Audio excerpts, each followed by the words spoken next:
Hello बच्चों, नमस्ते। आज हम हिंदी शिक्षण में काव्य के उद्देश्यों के बारे में पढ़े। काव्य शिक्षण के उद्देश्य, काव्य शिक्षण उद्देश्य पढ़े।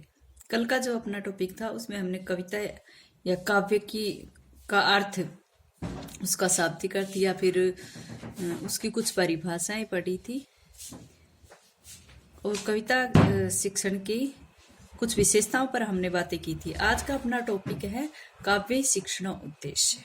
काव्य के शिक्षण उद्देश्य कौन कौन से होते हैं? आप सभी जानते हो कि हिंदी के जो शिक्षण उद्देश्य होते हैं उनमें वो सभी होते हैं, जैसे ज्ञानात्मक है, कौशलात्मक है, अर्थग्रहण है, अभिरुच्यात्मक है, अभिवृत्त्यात्मक है। तो सबसे पहला हमारा शिक्षण उद्देश्य है यहाँ पर ज्ञानात्मक उद्देश्य। और उस ज्ञानात्मक उद्देश्य में यानी कि काव्य शिक्षण में ज्ञानात्मक उद्देश्य के माध्यम से बच्चे में कौन कौन से परिवर्तन होते हैं या बच्चा किन किन चीजों का प्रत्याभिज्ञान या प्रत्यास्मरण करता है। तो सबसे पहला आता है इसमें ज्ञानात्मक उद्देश्य में कि काव्य शिक्षण के बाद छात्रों के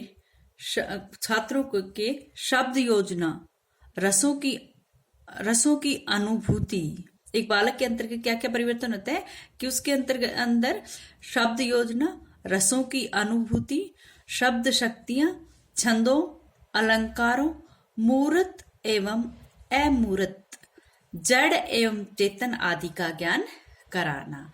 यानी कि ज्ञानात्मक उद्देश्य में हम कहेंगे कि कविता का या काव्य शिक्षण का उद्देश्य यह होता है कि एक बालक में उसमें शब्द योजना, उसमें रसों की अनुभूति, उसमें छंदों, अलंकारों, मूर्त अमूर्त एवं जड़ चेतन आदि का या फिर इससे संबंधित शब्द शक्तियों का ज्ञान कराता है। नेक्स्ट है छात्रों को कविता के माध्यम से प्राकृतिक सौंदर्य का ज्ञान कराना। ज्ञानात्मक जो उद्देश्य है उसमें आता है कि छात्रों को कविता के माध्यम से प्राकृतिक सौंदर्य का ज्ञान कराना। सिर्फ प्राकृतिक सौंदर्य का ही नहीं, इसके अंतर्गत हम कह सकते हैं कि ऐतिहासिक घटनाओं या पौराणिक आख्यानों या धर्म, विश्वास या फिर सांस्कृतिक मूल्यों आदि सामाजिक दशाओं आदि की भी अनुभूति यहाँ पर बालक को कराई जाती है।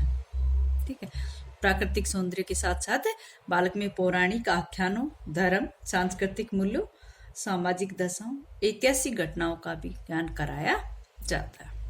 बहुत सी कविताएं जो ऐसी हैं जो हमारे इतिहास से संबंधित है या पौराणिक कथाओं से संबंधित है, तो इस प्रकार का ज्ञान यहाँ पर कराया जाता है, ज्ञानात्मक उद्देश्य में आता है। नेक्स्ट है मनुष्य जीवन के विविध पक्षों, उसकी संस्कृति व सभ्यता इत्यादि का ज्ञान कराना। काव्य शिक्षण का जो ज्ञानात्मक उद्देश्य में है उसमें हम कह सकते हैं कि मनुष्य जीवन के विविध पक्षों, उसकी संस्कृति एवं सभ्यता इत्यादि का ज्ञान बालक को कराया जा सकता है। इस प्रकार से इस शिक्षण उद्देश्य की पूर्ति ज्ञानात्मक रूप में हो रही है। अब सेकंड जो है अपना शिक्षण उद्देश्य है वो है कौशलात्मक उद्देश्य। कौशलात्मक, कौशल का मतलब क्या है? किसी कार्य में पारंगत होना या किसी कार्य में दक्षता प्राप्त करना, कुशलता प्राप्त करना किसी कार्य को। तो यहाँ पहुंचकर बच्चा क्या करता है उस कार्य में, यानी कविता शिक्षण या काव्य शिक्षण के अंतर्गत कुछ दक्षता हासिल कर लेता है। और वो कौन कौन सी है? देखो, छात्रों को भावानुसार आरोह अवरोह पूर्वक यति, गति, लय, ताल इत्यादि का पठन करते हुए तथा पठित अंश का भाव ग्रहण करते हुए रसानुभूति करने योग्य बनाना। कौशलात्मक में तो बालक में योग्यता आ जाती है, दक्षता आ जाती है। इसलिए यहाँ पर कहा गया है कि उन छात्रों को जिनको काव्य शिक्षण कराया गया उन छात्रों को भावानुसार या आरोह अवरोह पूर्वक यति और गति, लय व ताल इत्यादि का पठन करते हुए तथा पठित अंश का, जो पढ़ा गया उस अंश का भाव ग्रहण करते हुए रसानुभूति करने योग्य बनाना, ये कौशलात्मक उद्देश्य में आता है। फिर आता है छात्रों को मनोयोग पूर्वक सुनने तथा अर्थ ग्रहण व भावानुभूति करने योग्य बनाना। छात्रवृत्ति दक्षता आ जाती है कि वो किसी भी प्रकार के काव्य को या कविता को का अर्थ ग्रहण कर सकता है या फिर उसकी भावानुभूति, उसमें जो भाव है उसकी अनुभूति करने योग्य बन जाता है। नेक्स्ट है अभिरुच्यात्मक। बालक में कुछ विशेष रुचियों का विकास यहाँ पर होता है काव्य शिक्षण के माध्यम या कविता शिक्षण के माध्यम से। अभिरुच्यात्मक में क्या है, देखो, छात्रों में कविता व अन्य साहित्य पढ़ने हेतु रुचि की उत्पत्ति करना। छात्रों में कविता व अन्य प्रकार के साहित्य को पढ़ने की रुचि उत्पन्न करना। तीसरी स्टेप में हमारा जो विद्यार्थी है वो काव्य शिक्षण के माध्यम से इस शिक्षण उद्देश्य की प्राप्ति कर रहा है, और ये क्या है, अभिरुचि। उसकी रुचि उत्पन्न होती है जब वो कविता और साहित्य पढ़ लेता है तो किसी अन्य साहित्य को या कविता को पढ़ने की भी उसकी रुचि जागृत हो जाती है। नेक्स्ट है सृजनात्मक शक्ति को सचेष्ट करना। भाई अभिरुचि का मतलब क्या है, उसने दूसरा कार्य करने में रुचि दिखाई है। अभिरुचात्मक उद्देश्य ही तो होता है।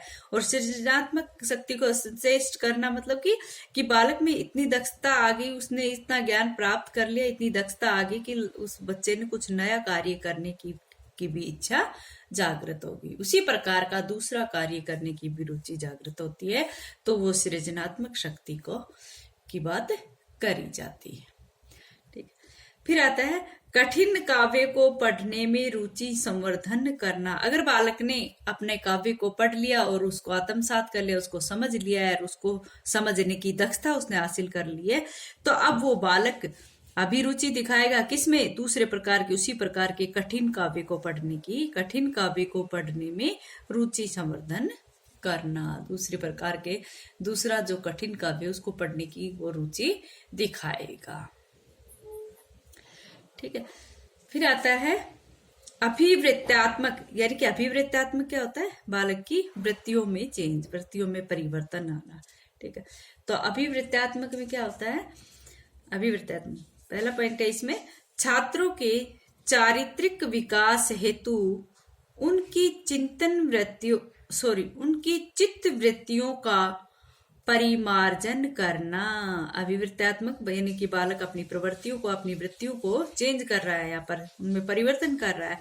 तो क्या कर रहा है, छात्रों के चारित्रिक विकास हेतु उनकी चित्त वृत्तियों का परिमार्जन करना। हमारे से जो काव्य शिक्षण है उसका ये उद्देश्य भी है कि उसके शिक्षण के बाद बालक क्या करता है, अपनी चरित्र संबंधी जो चित्तवृत्तियां हैं उनका संशोधन करता है, उसमें कुछ परिमार्जन करता है।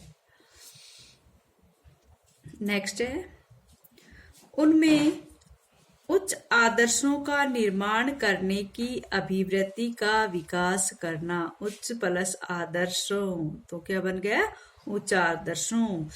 उनमें यानी कि छात्रों में उनमें उच्च आदर्शों का निर्माण करने की अभिवृत्ति का विकास करना।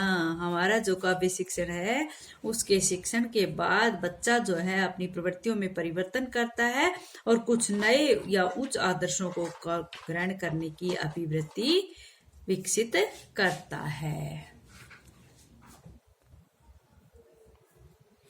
फिर आता है कि छात्रों में अभिवृत्त्यात्मक उद्देश्य जो था उसमें आता है, तीसरा पॉइंट है, छात्रों में सुधारात्मक दृष्टिकोण की भावना का विकास करना। अभिवृत्त्यात्मक उद्देश्य में आता है कि जब बालक काव्य शिक्षण कर लेता है तो वो सुधारात्मक दृष्टिकोण की भावना का भी विकास कर लेता है, उसकी प्रवृत्तियों में चेंज आता है, तो वो इसी प्रकार से अपने दृष्टिकोण की भावना का विकास करता है। या फिर हम कहें कि जो छात्र जो है, छात्रों को सामाजिकता के अनुकूल आचरण करने की प्रवृत्ति का विकास करना। जिस छात्रों में सुधारात्मक आता है उसी प्रकार हम यहाँ पर ये भी कह सकते हैं कि छात्रों को सामाजिकता के अनुकूल आचरण करने की प्रवृत्ति का विकास करना। तो इस प्रकार से हमारा जो काव्य के जो शिक्षण उद्देश्य थे वो सभी पूरे होते हैं। और आज का जो अपना टॉपिक था काव्य के शिक्षण उद्देश्य, काव्य के शिक्षण उद्देश्यों का टॉपिक यहाँ पर फिनिश होता है। अच्छा बच्चों, आज इतना ही, आगे कल कराएंगे।